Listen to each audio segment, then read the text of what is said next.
గురుదేవా, ఆ పరమేశ్వరుని దివ్యలీలలతో కూడిన శివమహాపురాణాన్ని మాకు వినిపించి మా జన్మలను ధన్యం చేయండి స్వామి. ఓం నమఃశివాయ. నాయనలారా, శివమహాపురాణం వినడమంటే సాక్షాత్తు ఆ కైలాసంలో ఉన్నట్లే. ఈరోజు మీకు ఒక అద్భుతమైన కథను చెబుతాను, వినండి. మహాశివరాత్రి పర్వదినాన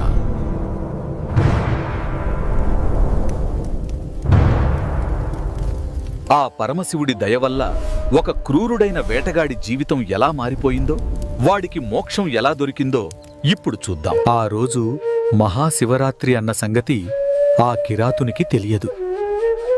ఇంట్లో వృద్ధులైన తల్లిదండ్రులు, భార్య, పిల్లలు ఆకలికి తాళలేక ఎలాగైనా ఏదైనా ఆహారం తీసుకురమ్మని ప్రాధేయపడటంతో వాళ్ల ఆకలి తీర్చడమే లక్ష్యంగా వాడు విల్లు పట్టుకుని ఆ దట్టమైన అడవికి బయలుదేరాడు.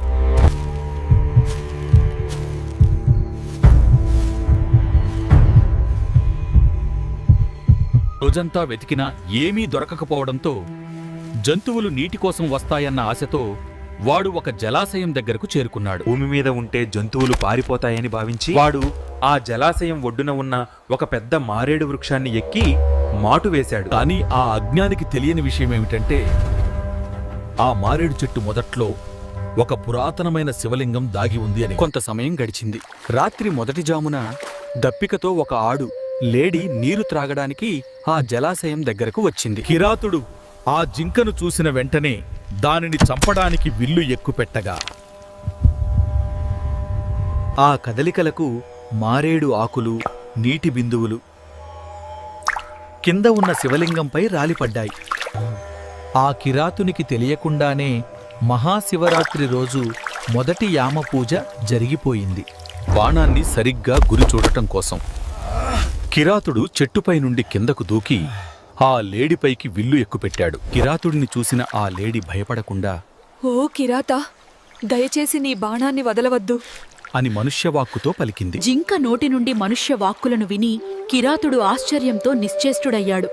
వాడు గురిపెట్టిన బాణాన్ని పట్టుకున్న చేయి వణికింది. దాని మాటలను విన్న కిరాతుడు నిర్ఘాంతపోయి దానివైపు చూస్తుండగా ఆ లేడి తన వాగ్దానాన్ని ఇలా వివరించింది. ఓ కిరాతా, నన్ను ఇప్పుడే చంపవద్దు. నా భర్తకు, పిల్లలకు ఆఖరిసారిగా నా పరిస్థితి చెప్పి వస్తాను. తిరిగి వచ్చి నీ బాణానికి ఖచ్చితంగా ఆహారమవుతాను. ఇది నా వాగ్దానం. ఆ లేడి మాటలకు కిరాతుని కఠిన హృదయం కరిగిపోయింది. వాడు విల్లును దించి దానిని వెళ్లడానికి అనుమతించాడు. కిరాతుని అనుమతి పొందిన ఆ లేడి తన ప్రాణాలు నిలిచినందుకు సంతోషించకుండా ఇచ్చిన మాట ప్రకారం తిరిగి వస్తాని చెబుతూ అడవిలోకి వెళ్ళిపోయింది. ఆ లేడి వస్తుందో రాదో అన్న సందిగ్ధంలో చలికి వణుకుతూ కిరాతుడు మళ్లీ ఆ మారేడు చెట్టెక్కి దాని రాక కోసం ఎదురుచూడసాగాడు. ఈలోగా రాత్రి రెండవ జాము మొదలైంది. కొంతసేపటికి నీరు త్రాగడానికి అక్కడికి మరో జింక వచ్చింది.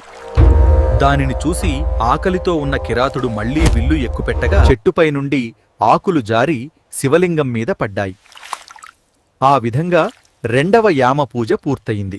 ఇదే విధంగా మిగిలిన 2 జింకలు ఒకదాని తర్వాత ఒకటి రావడము, వాటిని చంపకుండా కిరాతుడు వదిలిపెట్టటము క్రమంగా జరిగిపోయినది. బోయవాడికి తెలియకుండా ఒక్కొక్క యామంలో ఒకమారు శివపూజ కూడా పూర్తి అయినది. అనంతరము ఇంటికి చేరిన జింకలు పరస్పరముగా మాట్లాడుకొని తమకు జరిగిన సంఘటనలను వివరించుకున్నాయి. మనమిచ్చిన మాట తప్పకూడదు. అందరం కలిసి ఆ కిరాతుని దగ్గరకు ఆహారంగా వెళదాము అని నిర్ణయించుకుని అవి సకుటుంబంగా తిరిగి ఆ జలాశయమునకు బయలుదేరాయి.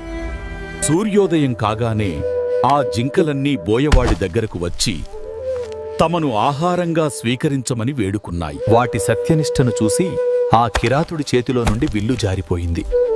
వాడిలో అహింస, గొప్ప వైరాగ్యం ఉదయించాయి. ఆ కిరాతుని వైరాగ్యానికి తెలియక చేసిన శివపూజకు మెచ్చిన పరమేశ్వరుడు కోటి సూర్యప్రభలతో అక్కడ సాక్షాత్కరించాడు. లే కిరాతా, భయపడకు.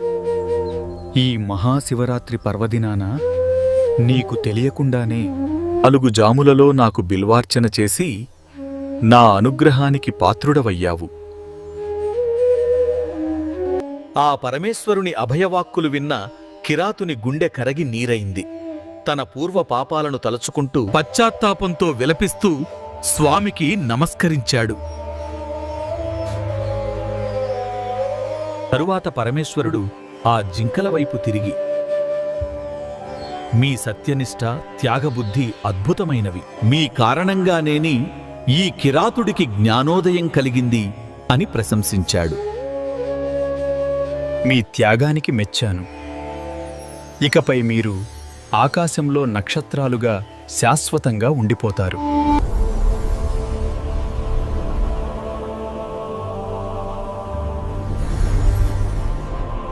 ఓ కిరాత, నీ పూజకు, నీలోని ఈ కరుణకు నేను ప్రసన్నుడనయ్యాను. ఇకపై నీవు నా ప్రథమ గణాలలో ఒకడిగా గుహుడు అనే పేరుతో శాశ్వత కీర్తిని పొందుతావు. ఓ వ్యాధుడా, ఈ జన్మలో సమస్త భోగములను అనుభవించు. రాబోవు జన్మలో నీవు గుహుడవై శృంగబేరపురమునకు రాజువు కాగలవు.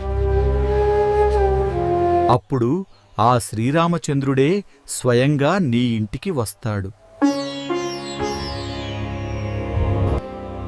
ఆయన కృపతో నీకు దేవదుర్లభమైన పరమపదము లభిస్తుంది.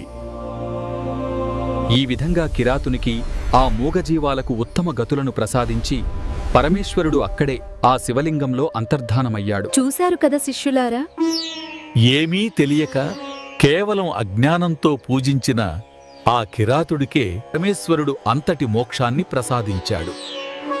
ఇది మహాశివరాత్రి నాడు జరిగిన అద్భుతమైన కథ. ఇక భక్తి శ్రద్ధలతో నిష్టగా మహాశివరాత్రి పర్వదినాన ఆ బోళాశంకరుని పూజిస్తే మనకు ఇంకెంతటి విశేషమైన పుణ్యఫలం దక్కుతుందో ఆలోచించండి. ఓం నమః శివాయ. ఈ అద్భుతమైన శివ మహాపురాణ గాథ మీకు నచ్చినట్లయితే దయచేసి ఛానల్ లైక్ చేయండి, షేర్ చేయండి. మరిన్ని పౌరాణిక విశేషాల కోసం తప్పకుండా సబ్స్క్రైబ్ చేసుకోండి. ఓం నమః శివాయ.